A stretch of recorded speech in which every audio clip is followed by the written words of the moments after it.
Hello everyone.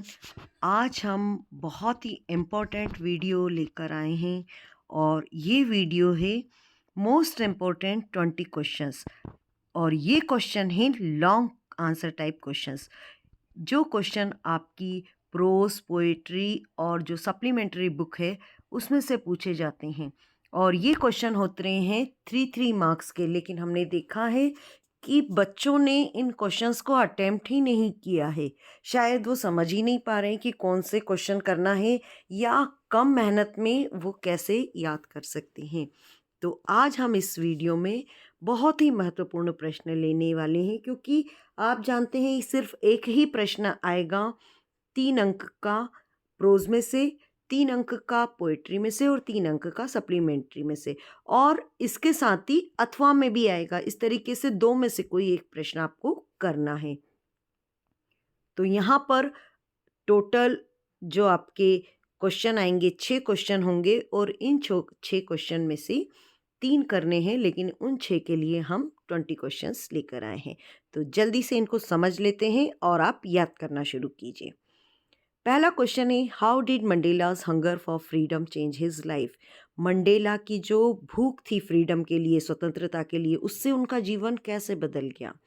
तो Mandela की जो हंगर थी फ्रीडम के लिए, उससे उनका जीवन कैसे बदल गया। तो आपको सिर्फ ये याद करना है कि उससे वो जो फियरफुल मैन थे, फियरफुल से वो क्या बन गए थे, फियरलेस रिबेल बन गए थे। यानी वो पहले बहुत डरपोक हुआ करते थे, लेकिन उनकी जो स्वतंत्रता की चाहत थी उसके कारण वो एक निडर बन गए। अगला है, what made the woman in the control centre look at the narrator strangely. किस कारण से महिला कंट्रोल सेंटर में जो महिला थी वो नरेटर की तरफ बड़े आश्चर्य से देखती है। क्यों देखती है। The narrator asked her about the black aeroplane, क्योंकि नरेटर उससे पूछते हैं ब्लैक एरोप्लेन के बारे में। क्योंकि आपने स्टोरी में समझा है कि वो नरेटर जाता है, वो महिला से पूछता है कि भाई मेरे साथ में जो एक और ब्लैक एरोप्लेन उड़ रहा था उसका पायलट कौन है। तो वो महिला उसको बड़े आश्चर्य से देखती है। क्यों। क्योंकि वहाँ तो कोई और प्लेन था ही नहीं। But there was no other plane in the sky, so the women in the control centre look at the narrator strangely. तो ये जो सेकेंड सेंटेंस है ये हमारा क्वेश्चन से ही लिया हुआ है। आप ये लिखेंगे तो आपको याद भी नहीं करना और आंसर की लेंथ भी कंप्लीट हो जाती है, क्योंकि ये आपको 75 वर्ड्स में लिखना रहता है। अब है हमारा question number 3, describe the narrator's experience as he flew the aeroplane in the storm. जब नरेटर एरोप्लेन को उड़ा रहे थे तूफान में, तो उनका अनुभव क्या था ये बताइए। तो जब नरेटर उड़ा रहे थे एरोप्लेन को, तो उनका प्लेन क्या करने लगा था, जंपिंग एंड ट्विस्टिंग। उनका जो प्लेन था वो जंपिंग कर रहा था, उछल रहा था ऊपर नीचे, और आजू बाजू भी हिल रहा था। और जो उनका कंपास था और रेडियो था, ये इसने काम करना बंद कर दिया था, और उनको कुछ भी दिखाई नहीं दे रहा था और कुछ भी नहीं कर पा रहे थे। उनको बहुत ही डर लग रहा था और उन्होंने बहुत ही अपने आप को असहाय महसूस किया, क्योंकि उनको कोई और दिख भी नहीं रहा था मदद के लिए। ये बात की बात है कि जब उनको एक और एरोप्लेन दिखा और वो उसके पीछे चलने लगे। तो ये उनका अनुभव था स्टॉर्म का। चौथा क्वेश्चन है, baking was considered as an important and a profitable profession in a tradition Goan village, explain. तो ये जो बेकिंग है ये बड़ा फ़ायदेमंद बिजनेस माना जाता था गोवा के गांव में। क्यों। तो क्योंकि ये जो ब्रेड और केक हैं ये ऐसा नहीं है कि फंक्शन पे ही बनते थे, ये इंटीग्रल पार्ट थे। इंटीग्रल पार्ट का क्या मतलब है कि ये वहाँ के रोज़मर्रा के जीवन में काम आने वाली चीज़ें थी। ब्रेड और केक उनको लगता ही था, इसलिए बेकिंग का जो बिज़नेस है वहाँ पे बड़ा ही फ़ायदेमंद था। और ये जो बेकर्स होते थे ये कभी भूखे नहीं मरते थे, चाहे कितने भी बेकर्स हो जाएं, लेकिन चूंकि इतनी ब्रेड और इतनी केक की आवश्यकता होती थी कि उनका बिजनेस कभी फेल नहीं होता था। अगला क्वेश्चन है, the sight of the food maddened him, what does this suggest, what compelled the young seagull to finally fly.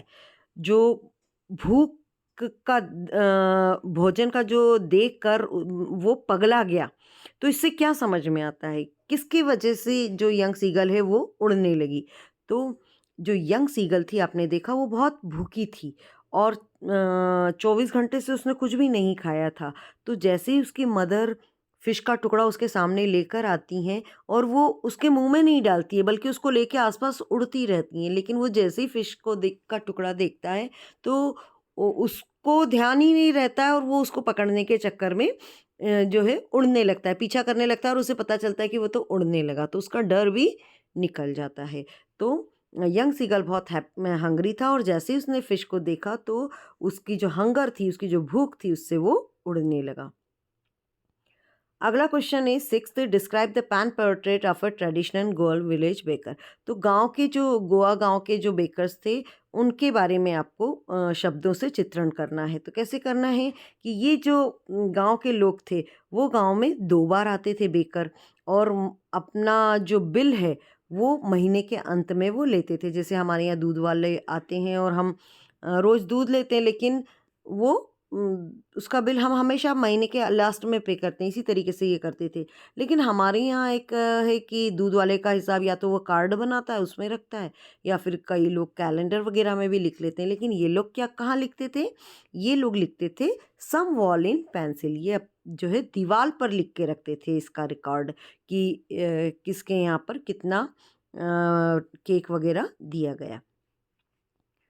अगला क्वेश्चन है जो कि लास्ट क्वेश्चन है, इन 7 क्वेश्चन में से आपको 3 अंक निश्चित मिल जाएंगे। तो ये 7वां प्रश्न है कि क्या आप ये एग्री करते हैं कि जब किसी को दबाया जाता है, उसका शोषण किया जाता है, तो उसका चरित्र और ज़्यादा अच्छा हो जाता है? और नेल्सन मंडेला ने कैसे बताया? क्या आप भी अपना कोई एग्जाम्पल बता सकते हैं? तो ये बिल्कुल सही बात है। आंसर है कि ये जो ऑपरेशन है ये इससे हाइट ऑफ कैरेक्टर, बहुत अच्छा कैरेक्टर बनता है व्यक्ति का। Mandela developed his character under the oppression of apartheid. Mandela का कैरेक्टर कैसे बना? क्योंकि उनके यहाँ पर रंग भेद चलता था, उसके कारण उनका कैरेक्टर बना।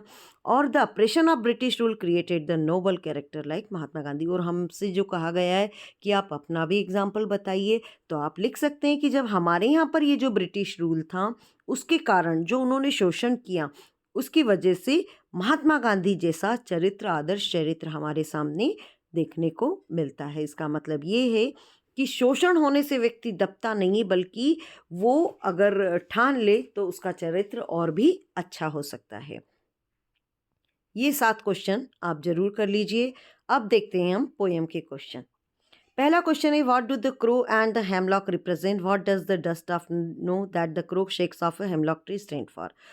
कौवा और हेमलॉक ट्री क्या बताते हैं? डस्ट ऑफ स्नो क्या बताता है? तो ये जो कौवा है या हेमलॉक ट्री है जो कि जहरीला पेड़ है, ये सब चीज़ें क्या बताती हैं? सौरो बताती हैं। ये बताती हैं क्योंकि ये पॉजिटिव सेंस में हम इनका उपयोग नहीं करते, इसलिए ये दुख बताती हैं। लेकिन ये जो डस्ट ऑफ स्नो है, जब वो जो कौवा है हेमलॉक ट्री के ऊपर बैठता है और पेड़ के ऊपर जमी हुई बर्फ हिलती है, तो वो जो छोटे-छोटे से कण गिरते हैं जिनको कि हम कहते हैं डस्ट ऑफ स्नो, तो वो जैसे ही पोएट के ऊपर गिरते हैं कि उसका जो खराब सा मूड था वो एकदम से अच्छा हो जाता है। इसका मतलब है कि ये एक पॉजिटिव सेंस में यूज़ किए जाते हैं। तो यानी ये क्या कर रहे हैं, ये जॉय और होप बता रहे हैं, खुशी बता रहा है। डस्ट ऑफ स्नो से एक पॉजिटिव सेंस मिल रहा है। अगला क्वेश्चन है, ये क्वेश्चन 2 तरीके से पूछा जा सकता है, तो हमने दोनों ही इसमें लिए हैं। Central idea of the poem fire and ice. तो सेंट्रल आइडिया क्या है फायर एंड आइस का? तो ये देख लेते हैं